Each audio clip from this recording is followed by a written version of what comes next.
Jasper Nathaniel, thanks so much for joining us. Yeah, thanks for having me. We wanted to have you on because, for obvious reasons, the world attention is on the genocide in Gaza, but that has meant that all the atrocities going on in the West Bank have been totally overshadowed. And you've been on the ground there several times, reporting on the reality in the West Bank that the rest of the world is just simply ignoring. So, before we get into some specific incidents, some recent, high-profile murders by Israeli forces and settlers of Palestinians there, talk to us about the overall picture in the West Bank that's being overshadowed. It actually starts before October 7th. It starts in 1967, obviously, or before that. But the sort of latest escalation, it starts in February 2023. So what happened was, I think a lot of people probably know that Netanyahu built this coalition with these far-right fanatical theocrats in order to be able to have a majority governing coalition and stay in power, because he was facing all these corruption charges. So it's not to say that Netanyahu is not a far-right maniac himself, but the people that he brings into his coalition, like Ben-Gvir and Smotrich and some others, are sort of next level. And what happens in February 2023 is that Smotrich, who was the finance minister, and Smotrich lives in a settlement. He grew up in settlements. He was one of those kids that you see today on film running around, throwing rocks, wearing masks. That was him. And now he's the finance minister. But what he does is he works out a deal with the defense minister, Yoav Gallant. And what it does is he basically installs himself inside the Defense Department as an additional minister of defense, so that he can build essentially a shadow government to oversee the West Bank. And the reason he had to do that is because, from a legal perspective, the West Bank is a military occupation. And military occupations actually nominally have to adhere to the Geneva Convention and Hague and various international laws.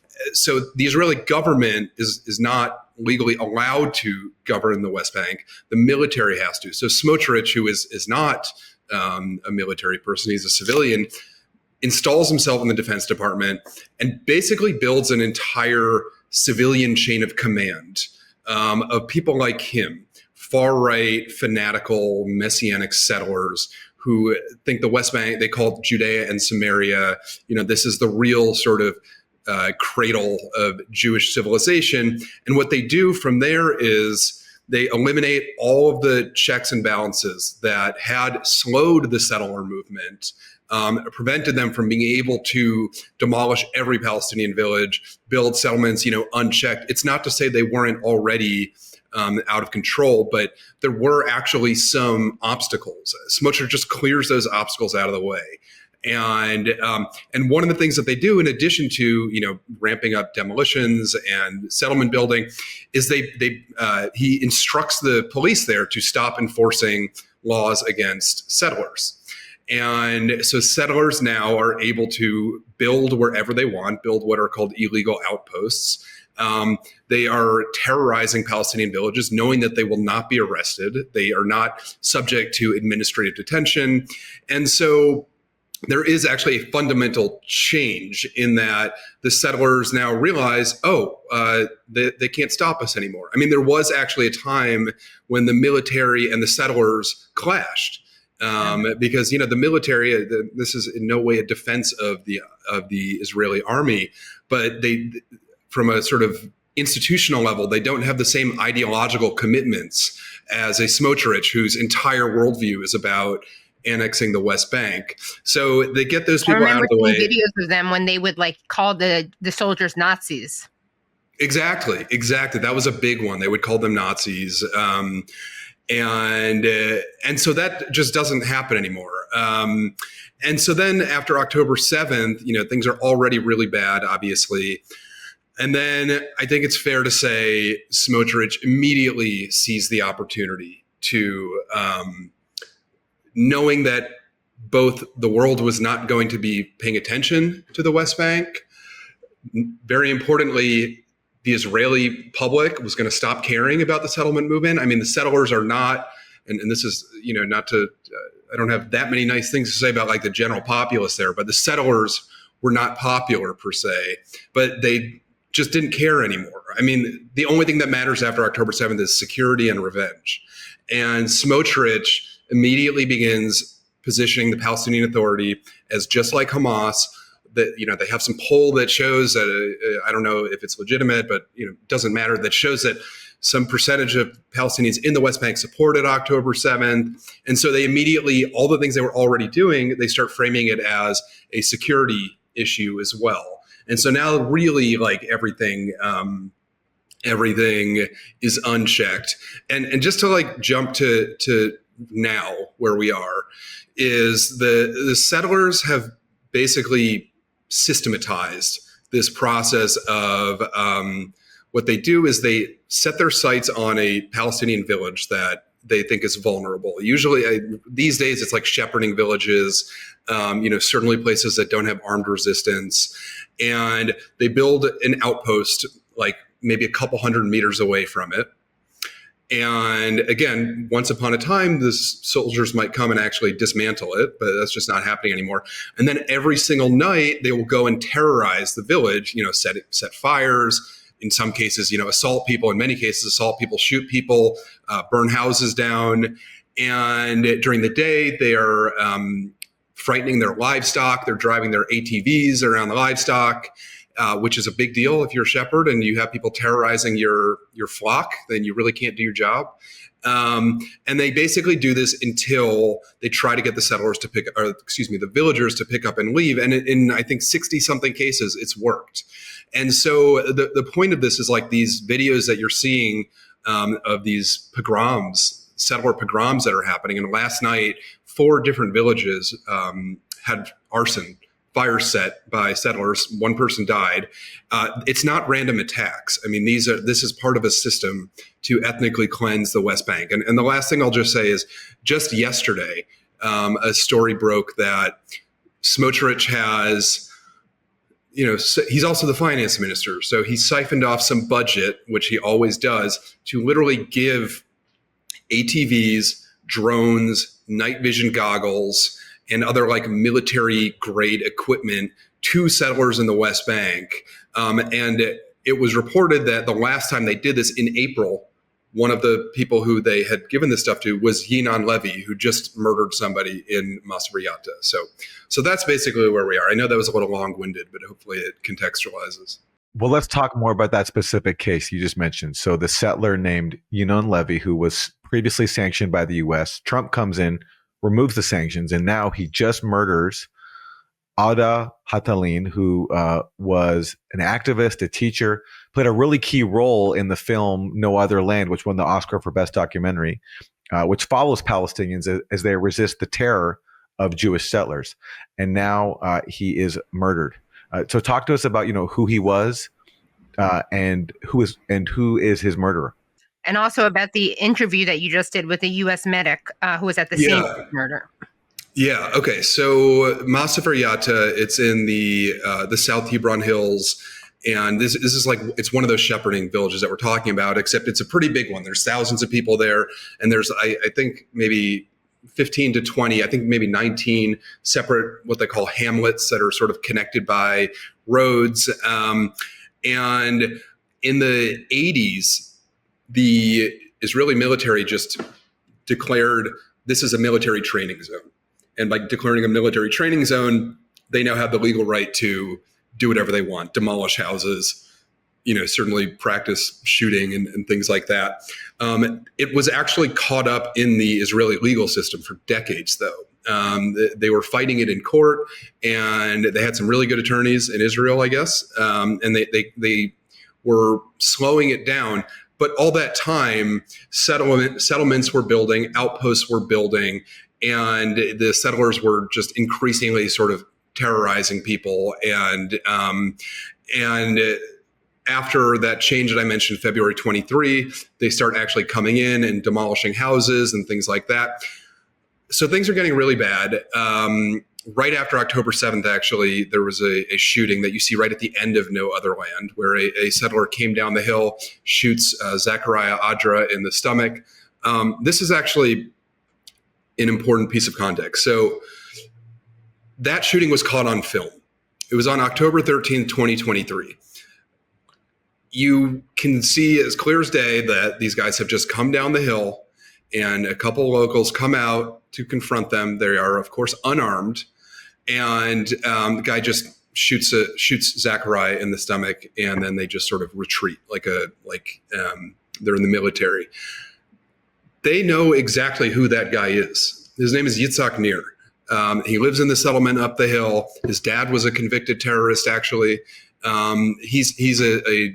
We know exactly who he is. He never spent a day in jail. I think that they said at one point that they confiscated his gun, but I honestly find that even that hard to believe.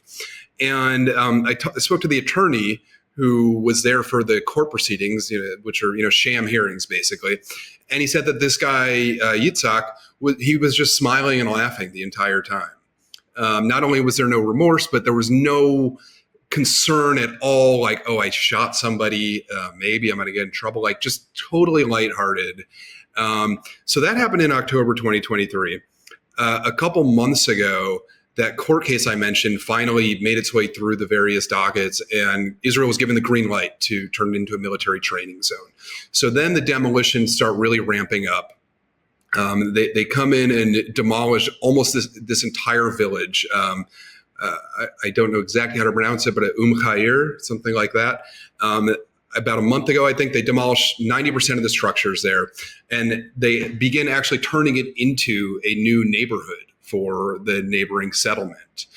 On Monday, there was some construction going on there, and one of the, technically I think it's a bulldozer, except it did not have like a scoop thing. It just had like what looked like just a giant, I don't know, like a point at the end of it. And so the guy who was driving that goes out of his way to just drive through the village and sever a water line. Now, this is a really big deal. Water is scarce for Palestinians in the West Bank. The settlers and the government have built an entire system of water apartheid to basically divert all water to go into the settlements. And so, they did have one water line. Bulldozer just comes and severs it, which is, again, so this is a very big deal. So a couple of locals come out, and he's still coming towards the village. So locals come out to confront them and try to stop them. And the guy driving the bulldozer starts swinging the thing around and knocks a guy unconscious, Ahmed. So now someone's been knocked unconscious by the bulldozer. Yinon Levy, the known violent terrorist, then goes into the village, actually. And I think everybody has seen the video. He starts shouting and waving his gun around, and there is a crowd of people, confronting him. But I can't emphasize enough that this village does not have armed resistance. This was not a fight. One side had guns and huge construction equipment. The other side was shepherds. And everyone's seen the video. He starts shooting, and he actually shoots somebody that was not even there, was in a community center working with children. And so the people who were there didn't even realize right away what had happened. And then they find out somebody was shot. And I can get into what happened after that, but those are the basic details. Let's go to a video of Oudah's cousin, Allah, talking about who he was. This is from Democracy Now! And they shoot Owdah, the peaceful resistance man. Owdah is the teachers. Owdah is the father of the children. Owdah is my cousins. Is my sister's husband. 3 sons left without father. Because why? Because Yanon Levy, Trump decided to lift the sanction from him and give him the permission to continue to kill the Palestinians. This is what we see every day. This is what we're suffering every day. This is not from today. 4 years ago, they killed also my uncle Sheikh Suleiman. By the same way, by the bulldozers run over him. When this will stop? We just want to live in peace, with our dignity, with our freedom, without suffering, with our rights. And not only did Trump lift sanctions on the murderer here, Yinon Levy, also when the victim, the man he killed, Owdah, traveled to the U.S. in June to San Francisco to deliver some talks. He was even though he had a visa, he was denied entry. He was deported back to Palestine, where he was now murdered. So, like the U.S. role here in his killing is, on top Instrument. of basically giving a green light to his murder. Also, he Owdah was denied entry to the U.S. Owdah wrote a piece for 972 magazine almost exactly a year ago. That is literally, it is about how when he was a child, he grew up terrified of the bulldozers, terrified of the men with the guns, and all that he wanted was for his children to not have to have that same fear growing up. And now his 4 children, I think between 7 months and 5 years old, I mean, if they have any memories of their father, it's going to be, this. I want to explain what happened after the shooting in a second, but it's just worth saying that, obviously, what's happening in Gaza is it's the most unspeakable thing that anybody could ever imagine. It's a genocide. If you are being unbelievably generous, which I know is none of us here should be, you could say they have Hamas to justify it, basically, right? I mean, that's what the people will point to. They'll say, well, we have to fight Hamas. Obviously, it's bullshit, but That's what they say. Hamas is not present in the West Bank. To the extent that it is, it's a handful of people, maybe. There's the armed resistance in the West Bank. It's not centralized the way it is in Gaza. It's not part of the government. There are these underground groups, and they're pretty much just in a couple refugee camps in cities. And they're not ever going into Israel. I mean, there are occasionally attacks on illegal settlements or settlers driving. But the point is that there is not even a fraudulent, plausible defense for what they're doing there. And when you see a video of what happened, and then actually I will explain what happened. So after the shooting, he basically, the medic tried to save Owdah, and he was not able to. And he probably died on his way to the hospital in an ambulance. But after that, an entire squadron of soldiers comes into the village, rounds the villagers up into a fenced-in area, and then the shooter, Yinon Levy, is standing in the middle, pointing out people who he says threw stones. And the soldiers are going in and grabbing people one by one, blindfolding them, and dragging them into their military vehicles. And I mean, when you see the video, the body language, I mean, this guy, the shooter, he could not possibly be more just at ease with the soldiers. I mean, and there's about 30 of them. And so the just to close the circle on this, this is an army that is directly supporting a terrorist, right. To say nothing of the terrorism of the army itself. And so, I think there's this tendency of some, liberal Zionists to treat the settlers like this sort of offshoot, it's this thing off to the side. But I mean, we're talking about the military, and we're talking about the government, the federal government directly supporting terror, arming these people, and not even having a facade of trying to investigate the shooting. So after that, the killer was brought in for a sham hearing and then released on house arrest. I think I heard in less than an hour. 5 of the Palestinian villagers who he had pointed out are still in prison. Who knows what's happening to them? And the IDF is holding onto the body of Owdah Hathaleen. And when they tried to mourn on Tuesday, the soldiers came in and broke it up. So, the point is, I mean, the level of sadism and cruelty from top to bottom, from the government to the soldiers to the settlers to the legal system to the judge, I mean, it's just it's beyond comprehension. And so that's why I say you could actually take Gaza out of the picture, and just what is happening in the West Bank alone it should be enough to sever all ties with the state of Israel and treat it like a belligerent, hostile country, which is obviously what it is. And, I can't blame people for paying more attention to Gaza than the West Bank. But, Israel has effectively annexed the West Bank under the cover of the war. And people are increasingly being killed and driven out of their homes.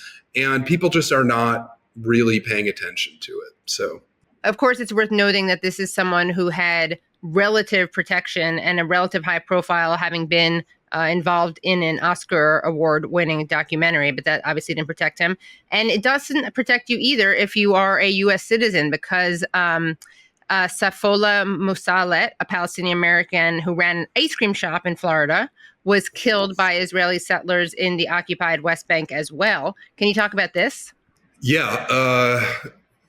Saif Moussalet was he was visiting his hometown in the West Bank, which is actually like a wealthy suburb, actually, that has a lot of Palestinian Americans in it. And but what's happening basically is right next to this place is this village called Sinjil. Sinjil has been terrorized by settlers for years. The military came in and literally built a giant iron fence around it. And basically what was happening is that the settlement was beginning to encroach more and more from just terrorizing Sinjil to also terrorizing this sort of wealthier village next door. And so people from both villages, from Sinjil and from the one where Moussalet was from, would come out to protest the settlers who would come in, with their construction equipment, and they would build and they would terrorize them and shoot.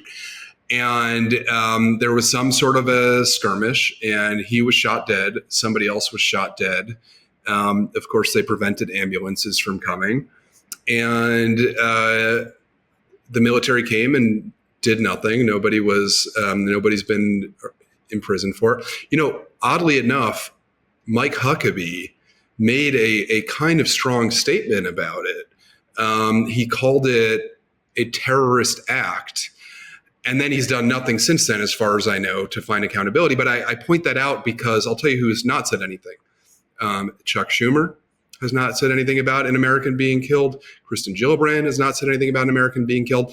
Most senators have not. I mean, you don't even have to say the two Republican senators, Rick Scott and Ashley Moody. Neither of them have said anything.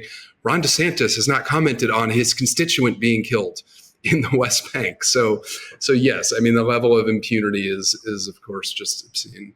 Well, shifting gears, you have a really fascinating and disturbing piece at Dropsite News about the Gaza Humanitarian Fund, and you look at a fascinating coordinated talking points war that is taking place right now and a shifting narrative. Can you elaborate on that? The effort to dismantle the UN's aid distribution network in Gaza, UNRWA, which had operated over 400 aid points, had been around for decades, had been safely and securely distributing food and medicine and other forms of aid for a very long time. The effort to smear it as, infiltrated by Hamas or either that or being looted by Hamas or both or ineffective, the kettle logic of like it's Hamas or it's ineffective or whatever it is, like that was a propaganda campaign that has been going on for years. But right as the war started in November 2023, there is reporting that shows that Israeli military and business officials came together and started talking about how do we build a new aid system that we can basically control. And in January 2024, they bring on a company called Orbis. Orbis is basically an intelligence contractor. And they work with the Israeli military for months and months. And within Orbis, they devise what we now know as the Gaza Humanitarian Foundation. The Gaza Humanitarian Foundation, to be clear, there's nobody with any humanitarian experience involved there. I mean, humanitarian work is a field with its own set of principles and guidelines and skills that people should have. The GHF is run by a ex-CIA officer who worked at Orbis, an intelligence contractor, It is staffed by mercenaries and information warfare specialists. And so what my story gets into is from Orbis, two different groups are spun out of it.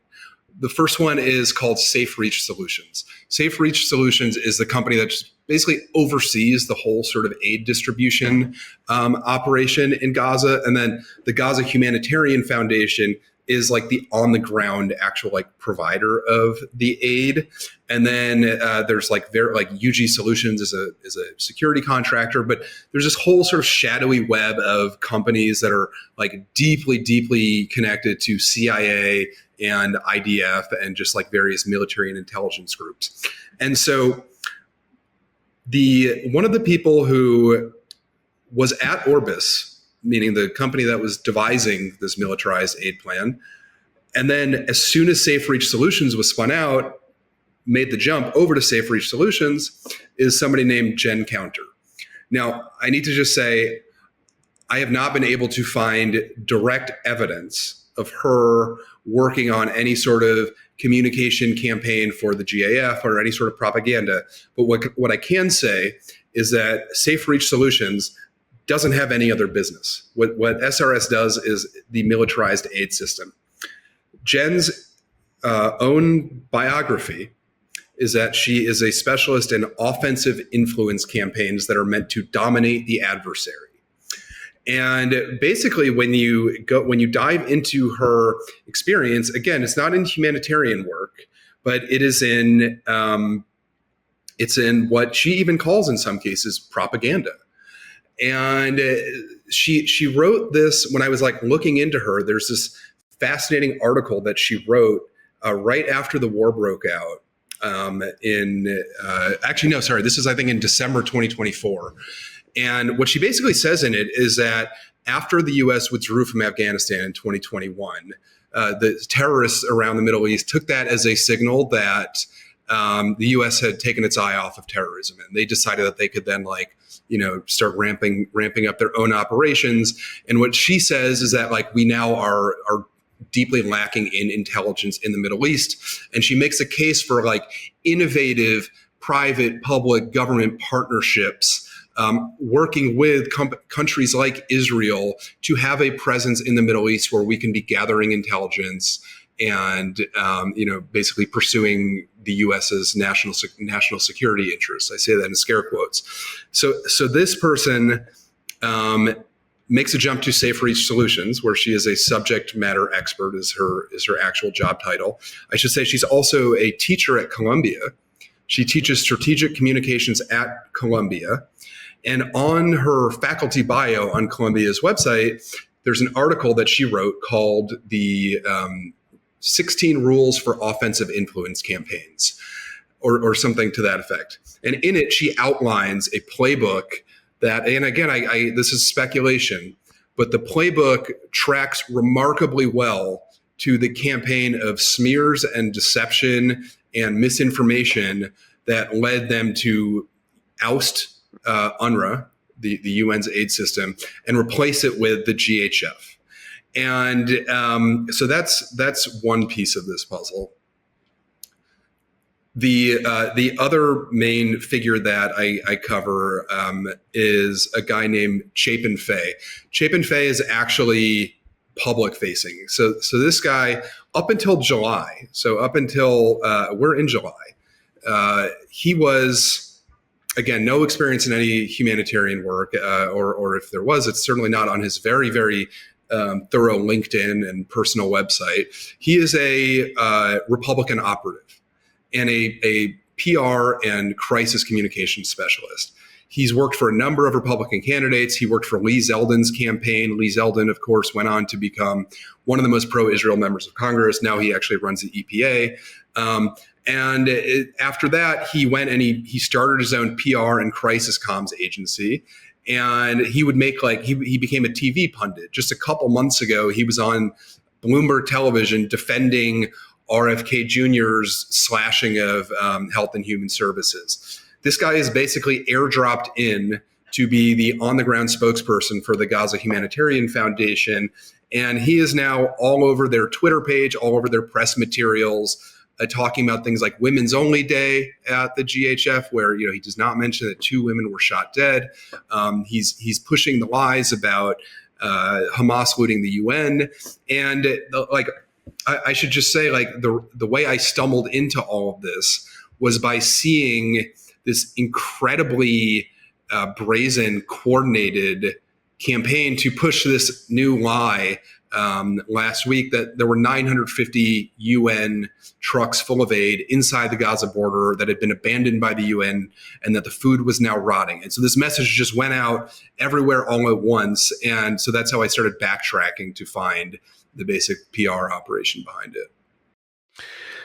What's funny about the PR for the GHF, officially called the Gaza Humanitarian Foundation, I think people have called it should more accurately be called the Gaza Holocaust Front, is that a journalist named Jack Polson has pointed this out, that even though it's staffed by all these people who have ties to evangelical groups, the far right, mercenary firms, their PR people are liberals. So 7 Letter, which works for UG Solutions, which you mentioned, they just recently hired Sabrina Singh, who is the Pentagon spokesperson under Biden. Right.